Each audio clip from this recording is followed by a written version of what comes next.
Kellyanne, good morning to you. Good morning.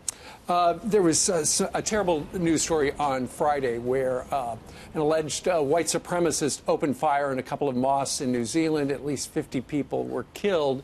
And shortly after that, there were people around the world comparing this guy and his manifesto to Donald Trump. Just curious, your reaction to that parallel. That's predictable and outrageous. In fact, this man compares his motivations to that of the mass shooter in Norway in 2011, and those who think that's the ancient history should go back and school themselves on what happened there.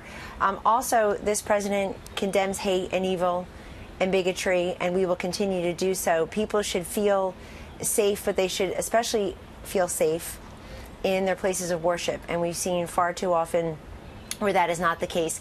Unlike most mass shootings, this man came with pre-receipts, if you will. He put out a 70-page manifesto, and I guess everybody scoured it, searched for Donald Trump's name, and there it is one time. But he also said he aligns closely with the ideology of China. He said he's not a conservative, he's not a Nazi.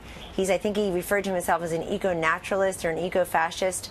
But people should read the in its entirety. Look, someone like me who, reflecting on the first year of our time in the White House here at the end of 2017, was asked what was the worst day there. And I know the person in the media was expecting me to say something else, and I said the worst day, bar none, was the day Steve Scalise almost lost his life on that ball field in Arlington, Virginia. And thank God he didn't.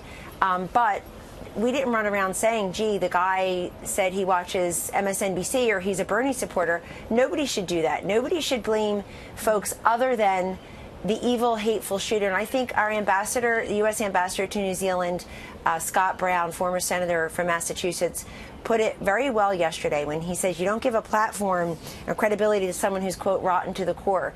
Also, people should focus on what the authorities are saying here so that we can avoid copycats, that we should see the signs in the future. I know the tech companies are really struggling with how not to be a platform for hate and evil, and in this case, murder being live streamed. So this is somebody who wanted the attention, wanted to do his, but he's a rotten, evil, hateful person who wanted to kill people and live streamed it. And so we have a lot to unpack there. But I think people look for the cheap and easy, especially if it fits their own ideology. And by the way, folks, if you're not an expert on this, stop weighing in like you are. We don't need to hear your opinion on every single thing.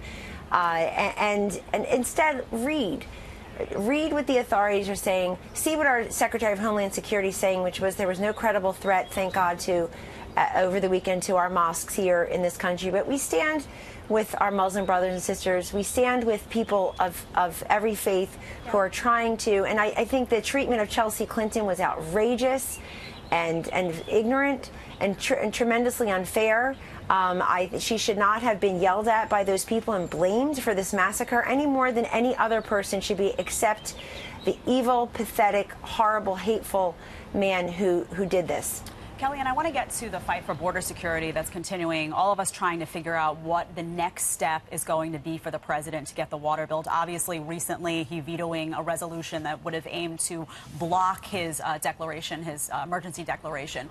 What is he going to do next to try to fulfill this campaign promise that he made to so many people? Well, it's highly doubtful that Congress can override his veto, so he will continue moving forward, showing that there is a security and humanitarian crisis at the southern border, not a constitutional crisis, as some of those senators who voted for the disapproval resolution would like you to believe. 76,000 migrants being apprehended in February alone, just last month. We have record numbers of unaccompanied children coming from the Northern Triangle countries. The drugs, the kids being pumped with birth control and then pregnancy tests. I mean, it's a disgrace as young as 9 and 10. So what the president will do is what he's been doing.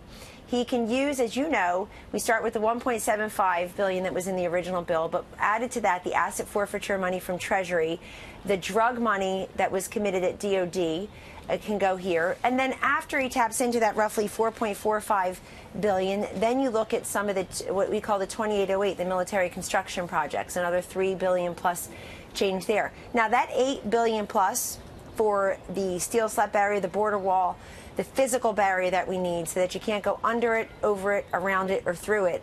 Right. That is a piece, that's about 25% as I read it, of our overall security package. Also in the president's budget are those immigration judges, are more Border Patrol agents, are more enhanced technology. So they're doing it right now. We're not waiting for it to go through the courts. Real quick, David Axelrod said this yesterday. The president drew an inside straight in 2016 with narrow wins in Wisconsin, Michigan, and Pennsylvania. He's now vulnerable in each one of those states with no prospect of adding any state to his 2020 column. That's an area of your expertise. What's your thought on that? Well, it's an area of David Axelrod's expertise, too. He's a very smart man who helped President Obama win 2 terms, but I disagree. First, it wasn't an inside straight when the president got 306 electoral votes, and nobody can even see his path in the media to 270. I kept on going to TV every day saying, here are 7 different paths. So that's well documented. But in addition to the ones he won, he can be competitive in Nevada, in New Hampshire, in Colorado. He should definitely be in New Mexico. We shouldn't cede any state off the bat, because which Democrat, in fact, is actually going to bust through Trump's 306 electoral votes? Where's the proof of that? Now we have 13. We have the baker's dozen running. Biden maybe will get in because I guess none of them think the other can actually beat Donald Trump. There's no strategy I see. You've got Beto O'Rourke and you've got Cory Booker promising that they would nominate a woman to be the VP. Do they not think the women running are good enough to be president? So there's a whole hot mess in the Democratic Party, beginning with right over the bridge here in Virginia. They can't get rid of the allegedly racist governor, the allegedly rapist lieutenant governor. I mean, why is the Democratic Party so powerless to go ahead and remove people from office, let alone in 2020. So I'm naming states to you. I think the president will compete again in many places where, as the incumbent president presiding over a boom economy that is the envy of the world and trying to bring peace throughout the world, he's dealing with China and North Korea and Iran in a way that previous administrations had not. And Kellyanne, I saw that the president tweeted out that he's got a 93 approval rating with Republicans, which would help him with that. Something else he's been tweeting a lot about over the last 24 hours is this GM deal. And obviously what he's trying to do is he's trying to get the United Auto Workers now to sit down with GM and keep people at their jobs. Yes, I actually discussed this very issue with the president this morning, less than an hour ago. And he doesn't, in the president's mind, it's March. You're scheduling a meeting for October. And in the meantime, jobs may keep seeping out of the country like they did in past administrations, where people didn't care about trade imbalances, didn't care about auto and manufacturing and, of course, construction, mining, all these jobs, warehousing that are back under this president and robust under his economic and jobs growth plan. Okay. So he wants them to come to the table before that.